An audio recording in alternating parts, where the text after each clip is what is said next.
જૂનાગઢના ગિરનાર પર્વત પર ભારે પવનના કારણે રોપવે સેવાને અસર પહોંચી રહી છે। ગત રાત્રિથી ફૂંકાઈ રહેલા ભારે પવનના કારણે રોપવે સેવાને બંધ કરવામાં આવી રહી છે। 70 કિલોમીટરની ઝડપે હાલ પવન ફૂંકાઈ રહેલા તેના કારણે યાત્રિકોની સલામતીને ધ્યાનમાં રાખીને રોપવે સેવાને બંધ કરી દેવામાં આવી છે।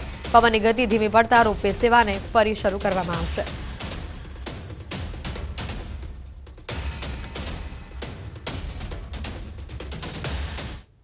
તો આ તરફ પંચમહાલ જિલ્લામાં પ્રેમી પંખીડાના મૃતદેહ મળી આવતા ખળભળાટ મચી ચૂક્યો છે।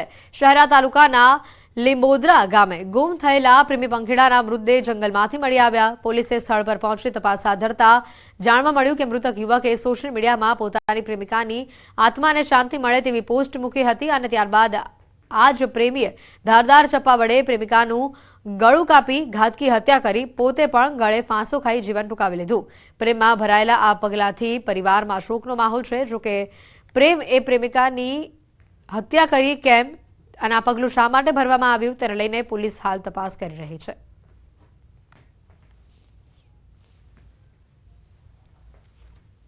બંનેની લાશ મળેલી છે, જેમાં વિજય છે એને ફાંસો ખાધેલો છે અને એને આ છોકરી શીતલનું મર્ડર કરેલું છે। બંનેની લાશ આજુબાજુમાં હતી। મરણ જનાર વિજયની લાશ લટકતી હતી। ફોરેન્સિક ટીમને સ્થળ પર બોલાવવામાં આવેલી છે અને નિયમ મુજબની આગળની કાર્યવાહી ચાલુ છે।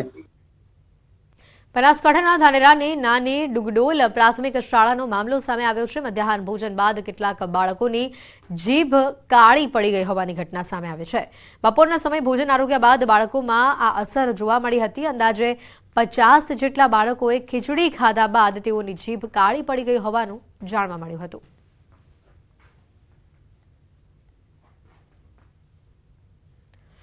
શેરબજારમાં જોરદાર ઉછાળો જોવા મળી રહ્યો છે। સેન્સેક્સ નિફ્ટીમાં જોરદાર ઉછાળો જોવા મળ્યો છે। સેન્સેક્સ 71,000ને પાર થયું છે તો નિફ્ટીમાં પણ તેજી જોવા મળી છે।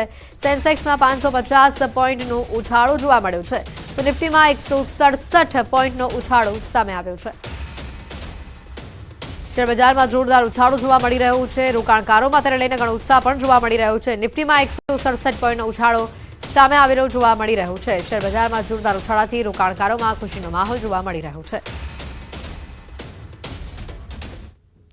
સાબરકાંઠાના હિંમતનગરમાં કારચોરો બેફામ થયા છે। મહેતાપુરામાં ઇકો ગાડીની ચોરીની ઘટના સામે આવી। બ્રાહ્મણીનગરમાં રાત્રિ દરમિયાન પાર્ક કરેલ ગાડીની ચોરી થઈ છે। કાર ચોરીની આ ઘટના સીસીટીવીમાં કેદ થઈ છે। કાર માલિકે B ડિવિઝનમાં ફરિયાદ નોંધાવી છે। ચોરીની ઘટનાને લઈને પોલીસ પેટ્રોલિંગ પર સવાલ ઉભા થઈ રહ્યા છે।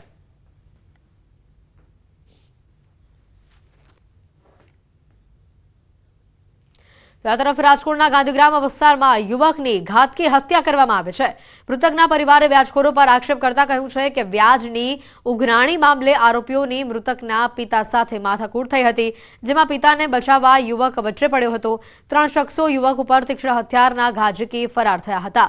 ત્યારબાદ હોસ્પિટલ ખસેડાતા પહેલા જ યુવકનું મોત થયું હતું। હુમલામાં યુવકના માતા પણ ઇજાગ્રસ્ત થયા છે। સમગ્ર મામલે પોલીસે ગુનો નોંધી તપાસ હાથ ધરી છે।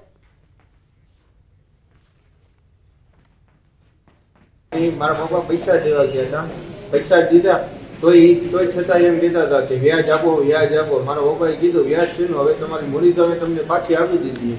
મારા પપ્પાને 3-4 ફડાકા મારી દીધા। પછી મારા પપ્પા પૈસા દઈને ઘરે આવતા ગયા। ઘરે આવ્યા અમને બધી વાતચીત કરી તો અમે પાછા પૈસા દેવા ગયા એ ભાઈને। ત્યાં એના છોકરાએ છરી વડે હુમલો કર્યો મારા ભાઈ ઉપર અને મારી નાખ્યો અને મારા મમ્મીને પણ 3-4 ધોકા મારી કમલેશભાઈએ।